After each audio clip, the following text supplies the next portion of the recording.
Sa isang isla sa Sabah,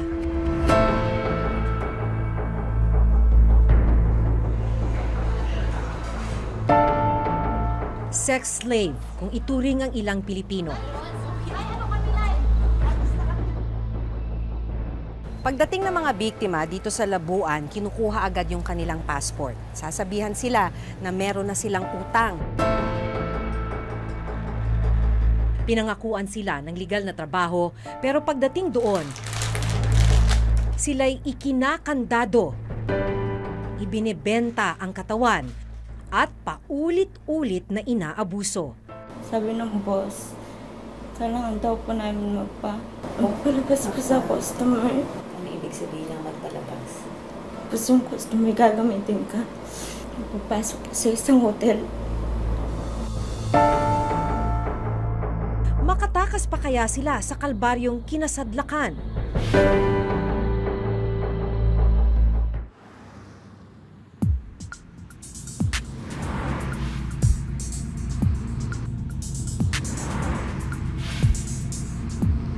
Disyembre ng nakaraang taon, tinungo namin ang isla ng Labuan. Papunta tayo ng Labuan Island, bahagi pa rin ito ng Sabah. Isa itong red light district dahil punong-puno ito ng mga bar at ng mga pub. At dito rin sa Labuan Island matatagpuan ang ilan sa mga kababayan nating may tuturing na trafficked women.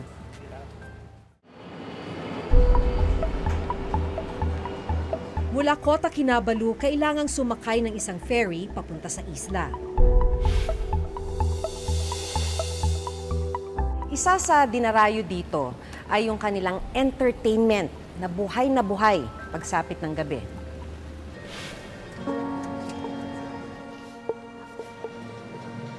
Pagdating sa isla, nakilala ko ang isang Pilipinong tumutulong sa mga kababayan nating nabibiktima ng sex trafficking. Habang nag-iikot tayo dito sa Labuan, nakatanggap yung kababayan natin na tumutulong sa mga Pinay na traffic dito sa Labuan Island na nagsasabing humihingi ng tulong na makauwi na ng Pilipinas. So, susubukan natin siyang makausap. Abangan na rin natin kung ano yung mangyayari dahil karamihan dun sa mga trafficked women dito, ang kailangan nilang malagpasan ay yung takot na makabalikan sila ng mga sindikato na may hawak sa kanila dito sa may Labuan. Ano pong sabi? Gusto na lang daw talaga siya kung ayaw niya magtrabaho. Pag sinabi pong trabaho, ito ho yung trina-traffic po sila, no? Yung nasa bar po sila, nasa karaoke.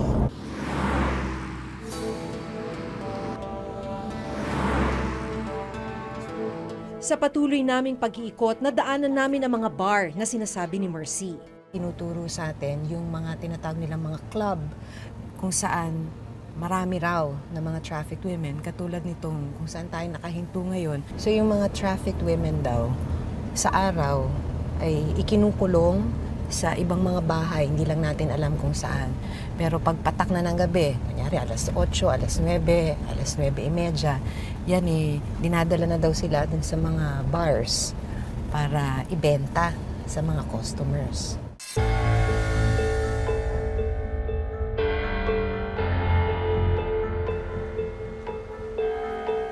Pagkagat ng dilim, unti-unti na ring nabubuhay ang mga ilaw ng mga club at pub sa Labuan.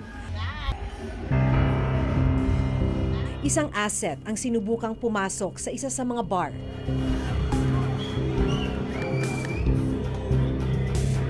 Maya-maya pa, isang babae ang lumapit sa aming asset at nagsabing pumili na ng mga babae na pwedeng i-table.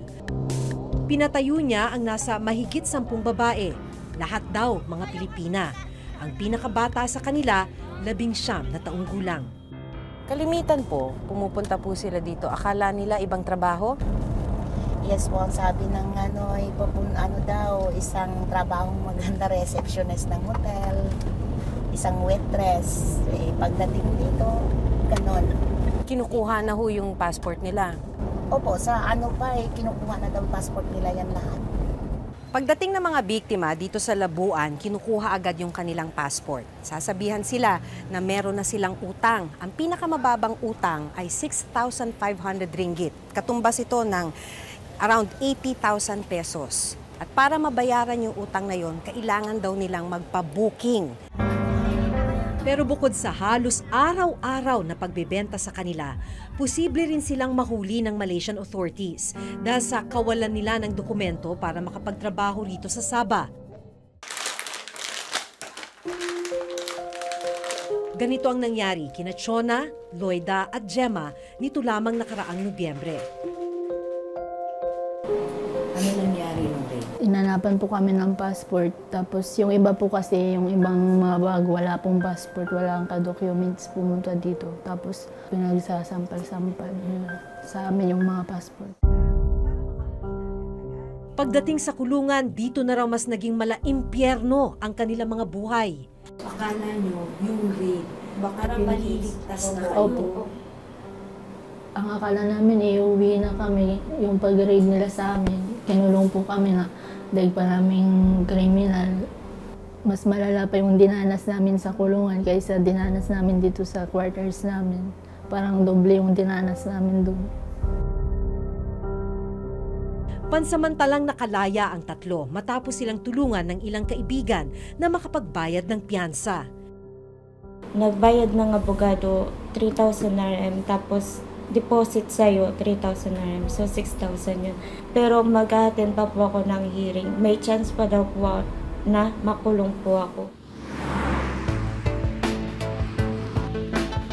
Habang nasa biyahe, itinuro nila sa amin ang kanilang naging kulungan. Pilipino po lahat ng kinukulong nila, iba dyan.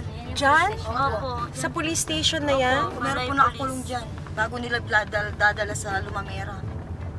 Pero meron pa po dyan. Mga ilang Pinayan? Ayun. Marami po, kaso yung iba nakalabas din. Kaso tulad din po namin, pansamantala lang. Pansamantala.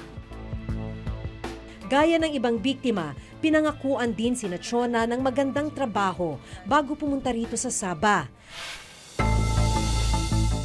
Kwento nila, mula Maynila, dinala sila ng recruiter sa Brooks Point, Palawan. Mula Palawan, isinakay sila sa isang bangka at bumiyahe ng 7 oras hanggang makarating ng Sabah. Ako. Hindi kayo dumaan sa immigration? Hindi po. May mga hawak ba kayong passport? Passport po, may hawak po kami. Nagtaka nga po kami, bakit doon kami dinaan? Ano yung akala mong trabaho? Waitress lang po talaga. Yan po kasi yung sinabi ng agent sa amin. Pumayag po ako kasi sabi nila, 1 month, 3,000 RM yung sahod. Magkano na rin po yun sa Pinas, nasa 30,000 na po. Tapos, tinatanong ko, bakit ganito? Sabi, bakit kailangan namin mag-makeup? Bakit kailangan namin mag-base ng sexy? Doon na po ako nagtanong. Sabi, sabi ng boss, kailangan daw po namin ganun na po. Magpalabas. Wala na po akong magawa. Kailangan daw po namin makabayad ng utang. Ano ibig sabihin ng magpalabas? Magpalabas po sa customer. Tapos yung customer gagamitin ka. Magpapasok po sa isang hotel. Gaano katalas sa isang gabi? 2 beses po. Araw-araw? Kung meron pong may gusto sa'yo, kailangan mo sumama. Pag wala po, wala daw po ang kikitain. So araw-araw kayong nire-rape na? Opo. Binabayaran lang sila ng kanilang manager sa club 2 beses sa isang buwan. Pero dahil lubog sila sa utang, kadalasan kakarampot lang ang napupunta sa kanila. Maliban sa pambubugaw at panggagahasa, ang iba sa kanila nakakaranas rin daw ng pananakit na pisikal. Pag kinukulit nila na baka pwede na kaming umuwi, ayaw po nilang payagan, lalo na po pag malakas po yung babae. Kunting dahilan lang po ginagawa po nilang malaking bagay na po. Sinasaktan po nila. Pag sinasaktan, sampal na? Bilang bugbog po. Pagkatapos nilang magtrabaho, ikinukulong naman sila sa mga kwarto na kung tawagin nila ay quarters. Sino lang may hawak ng Yung susi? mami po namin, Pilipina din po siya. Kahit po makiano lang po ang makiusap kami, magpapadala po kami. Tawagan ko muna si boss, kailangan ko muna siyang tawagin. Siyempre, kailangan na po ng pamilya namin magpadala ay yung pera ko. May oras din po yun, 30 minutes lang po yung panlabas ko. Pero ang mas masaklap, isa sa mga Pilipinang nabiktima ng sex trafficking dito sa Sabah, napatay ng lalaking nag-booking sa kanya. Sa liblib na kalsadang ito, natagpuan ang bangkay ng isang Pilipina na isa sa mga trafficked women dito sa Labuan Island. Nakita yung naaagnas niyang bangkay dito sa may gilid ng kalsada.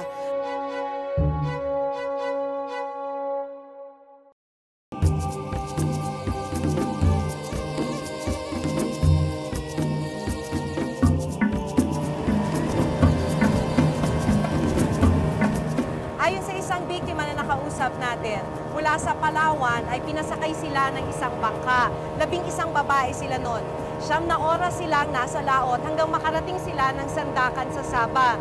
Mula naman sa Sandakan ay pinasakay sila ng bus na naghatid sa kanila hanggang Kota Kinabalu. Mula Kota Kinabalu ay sumakay sila ng speedboat tulad nitong sinasakyan natin ngayon hanggang makarating ng Labuan Island.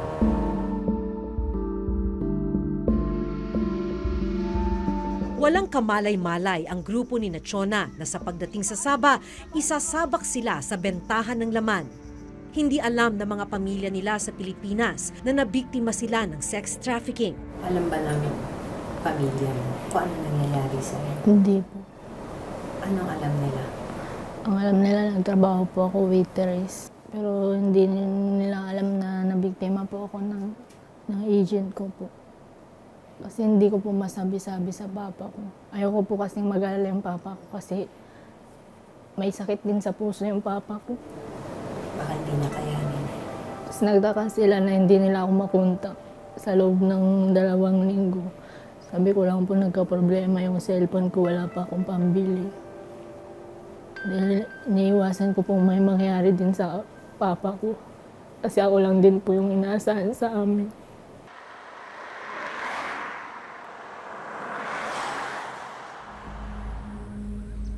Pero ang mas masaklap, may pagkakataong mitsa ng buhay ng ilan nating kababayan ang kinasadlakang kalakaran. Taong 2016, napatay ng lalaking customer ang isang Pilipinang traffic victim. Sa liblib na kalsadang ito, natagpuan ang bangkay ng isang Pilipina na isa sa mga trafficked women dito sa Labuan Island. Ayon sa investigasyon ng mga pulis, binuking yung Pinay sa isang bar sa may sentro ng Labuan Island. Yun na yung huling pagkakataon na nakita siya. After a month, nakita yung naaagnas niyang bangkay dito sa may gilid ng kalsada. At ayon din sa autopsy, basag yung kanyang bungo at napakarami niyang saksak sa iba't ibang bahagi ng katawan. Ang grupo ni na Mercy ang gumawa ng paraan para mauwi sa Pilipinas ang bangkay ng biktima. Hanggang sa ngayon, wala pa rin daw nahuhuling suspect sa pagpatay sa biktima. Sa kinakaharap na kaso ni Nachona, sinubukan daw nilang humingi ng tulong sa Embahada ng Pilipinas sa Kuala Lumpur. Paano ka humingi ng Nung tulong? kakalabas ko lang po nun, kasi inisip ko yung mga kasama ko. Sabi ko, parang awan nyo na po, may mga nangangailangan ng tulong po yung mga kasama ko, mga bagong panganak pa, nakulong ako. Gusto namin sana ibalik na kami sa Pilipinas. Iyon po, sabi sa amin, hintayin nyo na lang yung tawag. Kung may tatawag sa inyo, kinuha lang po yung number ko. Tapos, hinihintay ko po yung tawag. Tapos kapag tinatawagan ko po, dinidecline na po nila yung tawag namin. Check. Mula nung umpisa, ang gusto nyo nang makauwi. Opo, kahit po wala na po kami dala, uwi lang po kami. Sabi nga po namin, kahit tisin na lang namin yung hirap sa Pilipinas at least hindi naman gaano kahirap yung naranasan namin dito. Sinubukan naming makipag-ugnayan sa Embahada ng Pilipinas sa Malaysia. Kung pwede mabigyan ng legal representation yung mga babaeng nakakulong pa, tapos itong nakalabas, baka naman we can bring them home. Sige, Conjen. Apparently, ang sinasabi ng embassy, hindi nila alam kung ano yung nangyari the past month na nagkaroon nga ng mga several raids, tapos inaresto instead na ni-rescue yung mga kababayan nating Pilipinas. Hintayin natin yung kanilang magiging aksyon. Nangako naman sila na gagawa sila ng mga hakbang, lalo na dun sa pagpapauwi ng mga kababayan natin. Matagal nang nangyayari ang sex trafficking sa bahaging ito ng Sabah. 10 taon na ang nakararaan ng unang siyasatin at ilantad ng Reporter's Notebook ang iligal na kalakaran at ang naging pagdurusa ng mga biktima sa Sabah. May kumuha po ng passport namin. Yun po ang nagpa-check. May binayaran po yun ng taong nag-recruit sa amin. Marami ng mga napupunta dyan sa Sabah ay galing din sa Western and Southwestern Mindanao. At pabalik-balik nga sila doon. Kasi nga, para sa kanila, yung pagkakakitaan ay nasa Sabah. Hanggat hindi pa rin masagot ng pamahalaan, paano niyang i-address yung issue ng claim, yung legal issue, at paano niyang tutugunan yung mga pangangailangan ng ating mga tauhan doon. Despite this claim, hindi sila makakagalaw, hindi sila makaka-come up ng solusyon dun sa mga problema ng ating mga Pilipino sa Sabah. Sa buong mundo, ikatlo ang human at sexual trafficking sa itinuturing na most profitable organized crimes na umaabot sa $32 billion kada taon. Minsan nang itinuring ng United Nations ang Pilipinas bilang isa sa mga bansang may mataas na kaso ng human trafficking. Isa raw ang Pilipinas sa pinagmumulan ng mga biktima patungo sa ibang rehiyon. Bilang tugon, binuo ang Interagency Council Against Human Trafficking o IACAT na naglalayong mapigilan ang trafficking sa mga Pilipino at ang maparusahan ang mga traffickers at illegal recruiters. Sa datos ng IACAT, nasa 232 traffickers na ang nakonvict o nahatulan ng guilty mula 2011 hanggang 2016. Sa isang pag-aaral ng United Nations, nasa 60,000 hanggang 100,000 ang mga Pilipinong nabibiktima ng sex traffickers. Maparusahan man ng mga traffickers sa Pilipinas, wala namang kasiguruhan ang kahihinatnan ng mga biktimang nakakulong sa ibang bansa, gaya ni Chona. Yes, when reports like this reach our embassy, they immediately make a diplomatic representation to the Malaysian government to solve these abuses. Secondly, in the past months, nung may pictures kami nakita dyan, we immediately had a plan for a team to go there to assist the Filipinos to go home, precisely to get them out of that abuse situation. Gaya ng ipinangako ng Consul General ng Pilipinas sa Malaysia, matapos lamang ang 2 araw mula nang sila'y aming makausap, binisita nila ang grupo ni Chona. Pumunta rin sila sa immigration officer ng Labuan Island para alamin ang kaso ng 3 at iba pang Pilipina. So we are here to intervene on their behalf. Hopefully we can convince the authorities here to respect their rights and provide them the necessary legal protection, and hopefully mapauwi natin sila. Unfortunately, this kind of cases is kind of widespread in this part of Malaysia. We have a lot of Filipinos who are experiencing the same situation, except that the only time that we know about is when they report.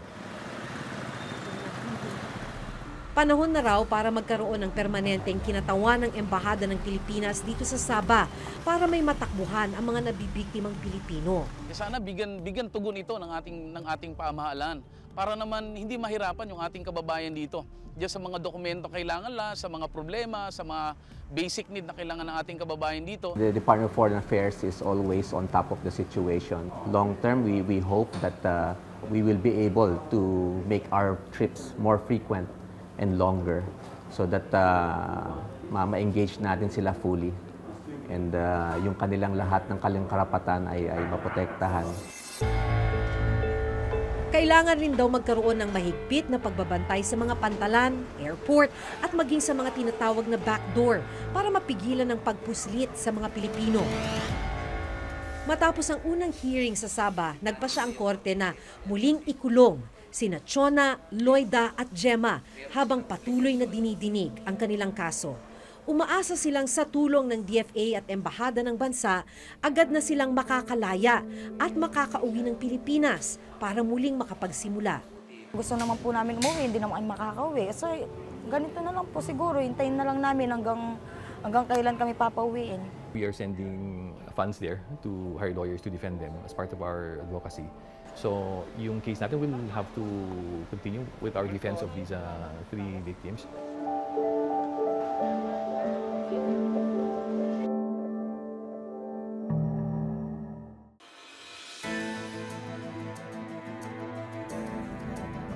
Hindi ko lubos maisip ang kalbaryong dinaranas ng ilang kababayan nating Pilipina. Darating silang dayuhan sa Sabah, bitbit ang pag-asang magtrabaho at kumita para sa pamilya. Pero itatrato silang parang hayop na ikukulong sa hawla. Konkretong plano at aksyon ang kailangang gawin ng gobyerno para masigurong wala nang mabibiktima ng ganitong uri ng kalakaran. Mula rito sa Sabah, ako si Maki Pulido at ito ang nakatala sa aking Reporter's Notebook.